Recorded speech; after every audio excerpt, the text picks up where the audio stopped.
성도님들, 우리는 모두 식구라는 단어를 잘 알 거라고 생각합니다. 먹을 식자의 입구자를 사용하여서 사전적 의미로는 한 집에서 함께 살면서 끼니를 같이 하는 사람이라는 의미를 가지고 있고요. 또한 어느 조직에 속하여서 함께 일하는 사람을 비유적으로 식구라는 단어를 사용합니다. 한국인들의 인사에는 다양한 종류의 인사가 있습니다. 어, 예를 들어서 안녕, 안녕하세요, 안녕하십니까, 다음에 보자, 또 보자. 이러한 인사말이 있는가 하면은 식사하셨어요? 밥 먹었어? 다음에 밥 한 끼 같이 하자 라면서 인사를 하는 경우도 있습니다. 밥을 먹었는지에 대한 이러한 질문들을 하는 것이 어떻게 우리에게 인사 한 말이 되었을까요? 밥을 먹는 시간에는 대화가 참 많이 오가는 것 같습니다. 그 대화가 오가는 가운데에는 어쩌면 자기의 고민들을 털어놓는 시간이 되기도 할 거고요. 자신의 속마음에 대해서 이야기하는 시간이 되기도 할 것입니다. 그런데 그렇게 고민을 털어놓다 보면은 내가 이 고민에 대해서, 이 상황에 대해서 어떻게 해결해 나가야 하는지 방향성이 잡힐 수도 있고요. 그리고 고민을 방향성이 잡히지 않더라도 그냥 이 마음에 있는 속 이야기를 털어놓으면서 자기가 가지고 있던 어려움과 아픔들, 이러한 것들이 자연스럽게 해결이 되는, 마음이 조금 녹아들어지는 그러한 경험을 하기도 합니다. 그래서 그런지 저는 누군가가 밥을 먹자고 하면은 두 가지 반응이 나타나는 것 같아요. 되게 편안하고 내가 좋아하는 사람이 밥 먹자고 하면은 그 시간이 너무 설레고 그 시간이 기다려지고 그 시간에 빨리 가서 만나고 싶고, 그런가 하면은 조금 낯설고 어색하고 불편한 사람이 밥 먹자고 하면은 그 시간에 딱 가서도 빨리 집에 가고 싶다. 시간이 왜 이렇게 안 가지 하면서 초조해하고 불안해하는 모습을 보이는 것 같습니다. 이렇듯 우리들에게, 한국에서 우리들에게 밥을 먹는다는 것은 너무나도 중요하고 함께 식사한다는 것에는 또 큰 의미가 담겨 있는 것 같습니다. 오늘 본문 말씀에도 예수님과 함께 식사 자리를 갖는 사람들이 있습니다. 수많은 무리들이 예수님과 그리고 제자들과 식사의 자리를 갖습니다. 그런데 오늘 본문 말씀에 나오는 이 수많은 무리들은 어떻게 예수님과 함께 할 수 있게 되었을까요? 오늘 본문 말씀은 3일이라는 시간 동안 함께 했다고 했는데 어떻게 이 사람들이 예수님 앞에 나아올 수 있었을까요? 이것에 대해서 알기 위해서는 일단은 먼저 오늘 말씀의 첫 단어, 그 무렵이라는 단어로 시작되는 걸 살펴봐야겠는데, 이 단어가 사용된 것을 우리가 생각해 본다면은 7장 말씀의 연장선으로 오늘 말씀이 이어져 가고 있구나라는 것을 우리가 알 수 있습니다. 7장 31절 이하의 말씀에는 예수님께서 귀먹고 말 더듬는 사람을 고치신 이야기가 나옵니다. 예수께서는 귀먹고 말 더듬는 자를 고치신 일에 대해서 분명 사람들한테 아무에게도 알리지 말라고 경고하셨습니다. 그런데 사람들은 예수님께서 그렇게 경고하실수록 널리 예수님의 그 이적 행하심을 전한 모습을 우리는 살펴볼 수 있습니다. 하지 말라고 하면은 더 하고 싶은 이 심리는 지금이나 그 옛날이나 동일했을까요? 사람들은 예수님께서 그러한 경고에도 불구하고 예수님의 이적 행하심을 계속해서 널리 전하는 모습을 우리는 발견할 수 있습니다. 그런데 예수님의 그 이적은 31절 이하에 나오는 말 더듬는 자를 고치시는 그 일뿐만 아니라 그 이전에도 계속된 것을 우리는 볼 수 있습니다. 31절 그 바로 이전에는 수로보니게 여인의 딸을, 곧 그 귀신 들린 딸을 고치신 말씀이 나오기도 하죠. 그리고 그 이전에는 또 조금 전으로 가면은 예수님께서 5천 명의 사람들을 먹이신 사건이 기록이 된 것을 우리는 확인할 수 있습니다. 이 수많은 기록들을 봤을 때 우리가 주목해 봐야 할 것이 있습니다. 그것은 바로 예수님께서 사역하신 그 모든 사역지의 이동 경로를 한번 유심히 봐야 합니다. 처음부터 보면 너무 많아지니까 제가 6장 53절 말씀부터 조금 찾아봤는데요. 그때부터 예수님의 이동 경로를 좀 살펴보면은 게네사렛 지방에서 시작하여서 두로 지방을 지나서 시돈을 건너 그리고 데가볼리라는 지역을 통과해서 갈릴리 지역으로 예수님께서 향하십니다. 그래서 갈릴리 호수라는 그곳이 오늘 말씀에 나오는 그 장소인데요. 그냥 이 말로만 들었을 때 게네사렛 지방에서 두로에서 시돈에서 데가볼리를 통과해 갈릴리 호수로 왔다. 이 말로만 들으면은 그냥 다 간단하게 되게 넘어간 것처럼 느껴지는데 실제로 이것을 지도로 보면은 굉장히 먼 거리를 예수님께서 걸어서 사역을 하시면서 이동한 것을 우리는 살펴볼 수 있습니다. 그 거리를 제가 가늠해서 조금 봤는데 가늠해서 봤을 때 직선 거리로만 따졌을 때 200km가 넘는 걸 제가 그렇게 가늠해서 봤거든요. 그러니까 이게 정확한 수치는 아니지만 대략 수백 킬로의 거리를 예수님께서 사역을 하셨다. 걸어 다니면서 사역을 하셨다는 것을 우리는 알 수 있습니다. 20대 성인이 평균적으로 1시간에 걷는 거리가 4km라고 합니다. 그러니까 어떤 사람들은 4km보다 조금 더 걸을 수도 있고 누구는 걸음이 좀 느린 사람들은 조금 덜 걸을 수도 있는데 평균적으로 1시간 동안 4km를 걷는다고 합니다. 그렇게 생각했을 때 예수님께서 그 엄청난 거리를 돌아다니면서 사역을 하셨다는 것은 수일, 수십일, 수달 동안 예수님께서 아마 그 많은 지역을 다니시면서 사역을 하신 것을 우리는 발견할 수 있습니다. 그런데 예수님께서는 그 지역을 다니시면서 게네사렛에서 두로 지방 그리고 두로에서 시돈 지방을 가실 때 그렇게 이동하실 때 그냥 목적지를 향해서 곧바로 가신 게 결코 아닐 거란 말이죠. 예수님께서는 그 지방을 다니시면서 분명 여러 사람들을 만나셨을 거고 때로는 휴식도 취하셨을 거고 그러면서 사역을 계속해서 오셨을 것입니다. 그러다 보니 자연스럽게 예수님의 그 이적 행하심과 예수님의 그 사역이 사람들에게 소문으로 퍼져나갔을 것입니다. 물론 오늘 그 7장에 나오는 그 말씀과 같이 예수님의 그 이적 행하심을 널리 전하는 경고하셨지만 널리 전하는 그런 사람들도 되게 많았을 거고요. 그래서 예수님의 소문을 듣고 예수님의 그 이적 행하시는 소문을 듣고 많은 사람들이 찾아온 그 수많은 무리가 바로 오늘 말씀에 나타나 있는 그 4,000명이라는 사람들의 무리가 되는 것입니다.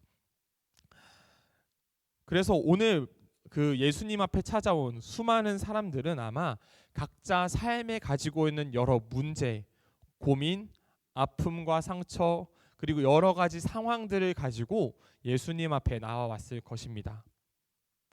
그런 사람들의 모습을 보시고 예수님은 어떤 반응을 보이셨을까요? 그 각자의 삶의 여러 가지 고민들과 삶의 여러 상황들을 가지고 예수님 앞에 찾아온 그들을 보고 예수님은 어떤 반응을 보이셨습니까? 바로 불쌍히 여기셨습니다.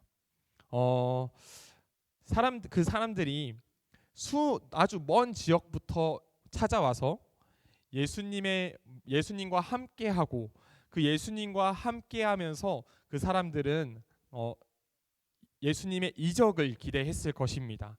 어쩌면 나의 상황을 고쳐주고 나의 상황을 해결해주는 그 이적을 기대했을 것입니다.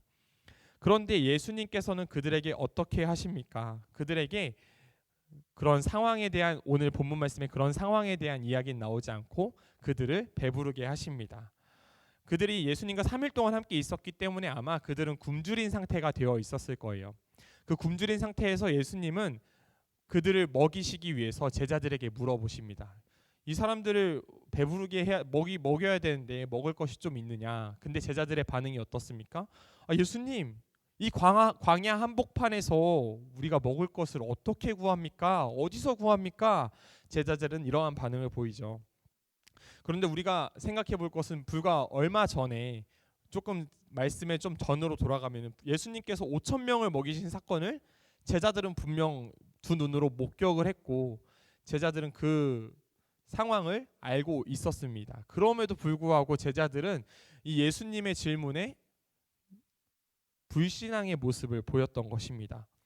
심지어 제자들에게는 떡 7개와 작은 물고기 2마리가 있었습니다. 그럼에도 그들은 그 물고기를 예수님께 보여드리기 전에 이 광야에서 우리가 이 수많은 사람들을 어떻게 배부르게 먹입니까? 라는 질문을 예수님한테 하는 것입니다. 그 제자들의 떡을 예수님께서 이제 떡과 물고기를 받으시고, 예수님은 그런 제자들의 불신앙의 모습에도 불구하고 또다시 이적을 행하십니다. 떡을 축사하시고 물고기를 축복하셔서 제자들에게 명하셔서 사람들에게 나누어 주라라고 말씀을 하십니다. 마가복음의 저자는 예수께서 제자들이 예수님 당신을 신뢰하지 못하는 모습을 보였었지만 그럼에도 불구하고 제자들이 예수님의 조력자인 것을 사람들에게 보이셨던 것입니다. 그렇게 예수님께서는 4천 명이 넘는 사람들을 배부르게 먹이셨습니다. 그리고 배부르게 먹이신 다음에 흩어 보내셨습니다. 아마 예수님을 찾아온 그 수많은 4천 명이 넘는 그 수많은 무리들은 예수님께 그 굶주린 것을 해결해 달라고 그걸 원해서 온 사람들만 있었던 것은 결코 아니었을 것입니다. 각자의 고민, 어쩌면은 그 수로보니게 여인의 딸처럼 귀신 들린 자를 고쳐달라 이런 부탁을 하러 왔을 수도 있고요. 어떤 사람들은 병든 사람이 있어가지고 아픈 사람이 있어서 이 병을 좀 고쳐주세요 하는 마음으로 온 사람들도 어쩌면 있었을 것입니다. 그러나 오늘 본문에서 예수님께서는 그들을 먼저 배부르게 먹이십니다. 그 사람들을 향한 그런 이적을 행하신 예수님의 말씀이 나오지 않습니다. 그리고 배부르게 하신 후에 흩어 보내신 말씀만 나오는 것이죠. 그런데 우리가 주목해 볼 것은 오늘 말씀 초반에 예수님께서는 이미 그 무리들과 3일 동안 함께 하셨다는 것을 우리는 주목해 봐야 합니다.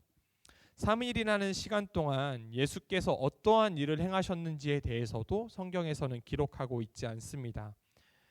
그러나 이 3일이라는 시간 동안 예수님 앞에 찾아온 4천 명이 넘는 그 사람들은 예수님 곁을 떠나지 않은 것을 우리는 알 수 있습니다.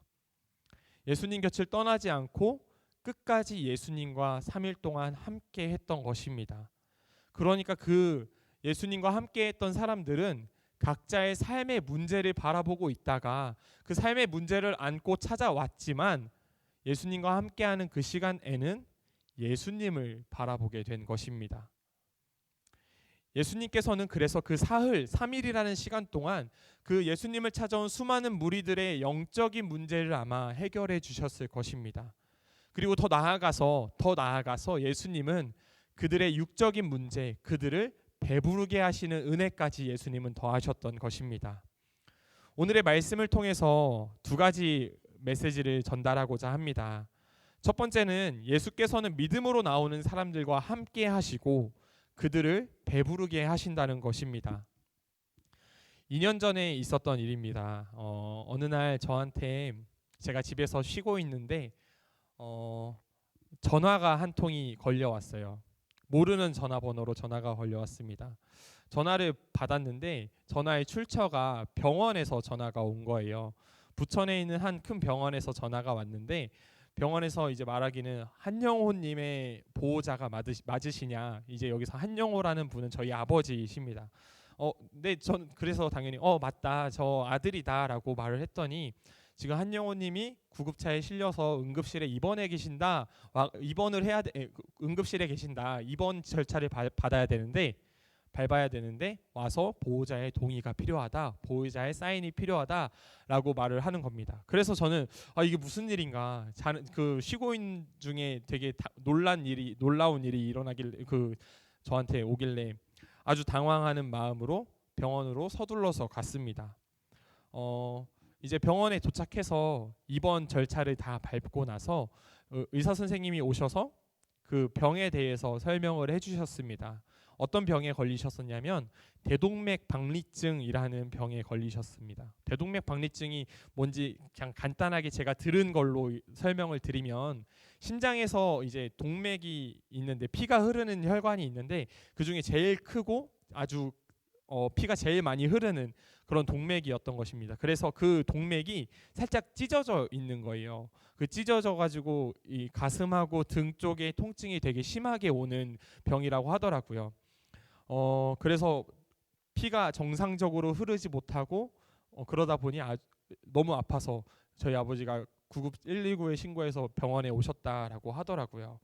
원래 같으면 이 병에 걸렸을 때는 바로 수술을 받아야 되고 바로 수술을 받아서 이 찢어진 부위를 봉합하는 그런 치료를 해야 되는데 아버지 상황이 조금 쉽진 않았던 것 같아요. 되게 어려운 상황이었나 봐요.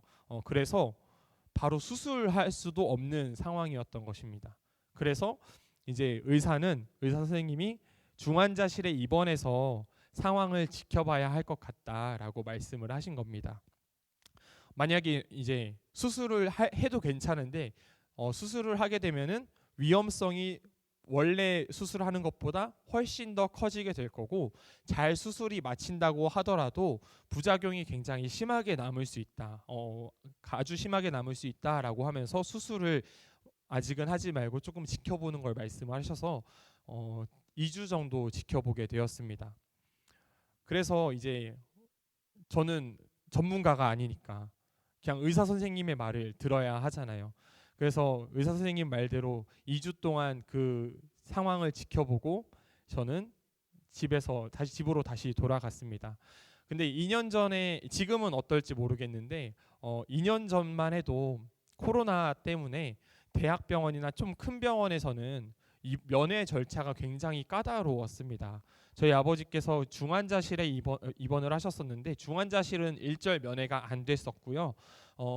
휴대폰 사용도 안 돼서 저희 아버지의 상황을 전달받기 위해서는 그 중환자실에 전화해서 간호사를 통해서만 전달을 받을 수가 있었던 거예요.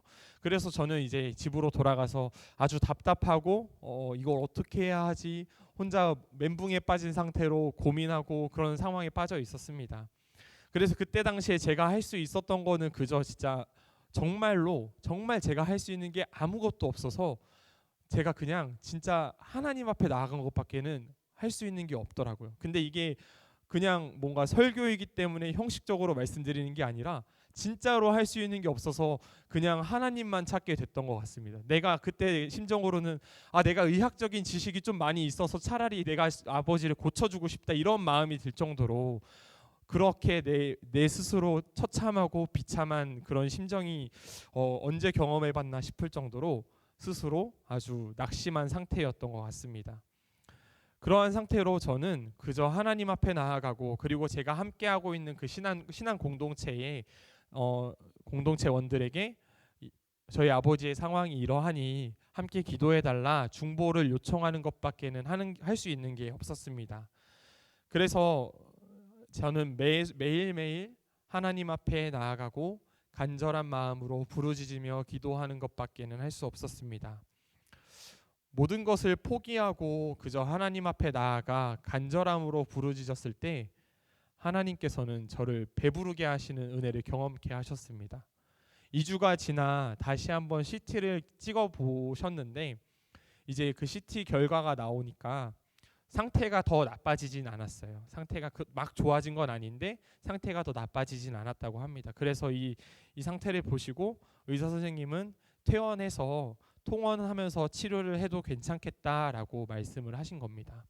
그래서 지금은 일상생활에 전혀 지장이 없으시고 회사도 잘 다니시면서 아주 건강을 많이 회복한 상태고 더 회복해 나가고 계시는 상태입니다. 물론 저의 이런 간증이 누군가에게는 조금 불편함으로 다가올 수도 있을 것 같습니다. 왜냐하면 저의 간절함과 부르짖음에, 제가 간절함과 부르짖음으로 하나님께 나아갔을 때 하나님께서는 저의 소원대로 제가 원하는 바를 이루어 주셨음을 저는 고백하는데, 누군가에게는 누군가가 간절한 마음으로 그리고 하나님 앞에 부르짖었을 때 그 사람의 소원대로 하나님께서 이루어 주지 않으신다면 그 사람에게는 불편함이 될 수 있기 때문입니다. 그러나 제가 그러한 상황을 경험하고 그 순간을 지나왔을 때 제가 하나님 앞에 드릴 수 있는 고백은 그저 감사합니다, 하나님께서 하셨습니다 라는 고백밖에는 없었습니다. 하나님께서는 제가 그러한 순간을 지나오실 때, 제가 간절하게 하나님 앞에 나아가고 하나님 앞에 부르짖었을 때 제 굶주린 그 마음을, 제가 원하는 바를 하나님께서 이루어 주셨던 것입니다. 오늘 말씀 통해서 두 번째 전하고자 하는 바는 예수님과 함께 배에 오르는 자가 되자라는 말씀입니다. 오늘 본문 말씀에서는 예수님께서 4천 명의 사람들을 배부르게 하신 후에 제자들과 함께 배에 타셨습니다. 예수님의 제자들뿐만 아니라 4천 명의 사람들 모두가 예수님으로부터 배부르게 하시는 은혜를 받았습니다. 그런데 4천 명에 넘는 그 사람들은 예수님께서 모두 흩어 보내셨습니다. 그리고 예수님과 함께 배에 오른 사람들은 12명의 제자들 밖에는 없었습니다. 예수님의 은혜를 받은 우리 모두가 예수님의 제자가 되기를 바랍니다. 비록 오늘 본문 말씀에서 제자들의 모습은 불신앙의 모습을 계속 보입니다. 그리고 이전의 말씀에서도 제자들은 예수님의 가르침의 참 뜻을 알지 못하고 예수님을 제대로 신뢰하지 못하는 모습을 계속해서 보여왔고, 그리고 오늘 본문 말씀 이후로도 계속해서 제대로 된 예수님의 말씀을 이해하지 못하고 불신앙의 모습을 보이는 제자들의 모습을 발견할 수 있습니다. 그럼에도 그들은 예수께서 처음 제자로 부르셨을 때 자신의 삶의 모든 것을 내려놓고 예수님을 따랐습니다. 사랑하는 성도님들, 우리가 먼저 우리를 제자로 부르시는 그 주님의 부르심에 응답하길 바랍니다. 주님의 부르심에 우리가 가지고 있는 그 세상적 가치, 세상에서 말하는 그 가치를 내려놓고 예수님의 가치, 그리스도의 가치, 그리스도인의 가치를 따르는 우리 모두가 되기를 바랍니다. 그럴 때 우리에게 찾아오는 그런 고난과 아픔이 있을지라도 우리가 그럴 때 그런 고난과 아픔이 찾아올 때 우리가 주님 앞에 간절한 마음으로 나아간다면 주님께서는 우리를 배부르게 하실 것입니다. 그리고 배부르게 하신 이후로도 예수님께서는 끝까지 우리와 함께 하실 것입니다. 지금 당장 우리가 예수님을 온전히 신뢰하지 못한다고 할지라도 주님께서는 제자들과 함께 배에 오르신 것처럼 우리와 끝까지 함께 하실 것입니다. 제자로 부름받아 주님을 따르기로 결단한 후에 우리가 어려움을 겪고 아픔을 겪는다 할지라도 우리가 주님 앞에 나아간다면 분명 주님께서는 우리와 함께 하실 거고 우리를 배부르게 하시는 은혜를 경험케 하실 것입니다.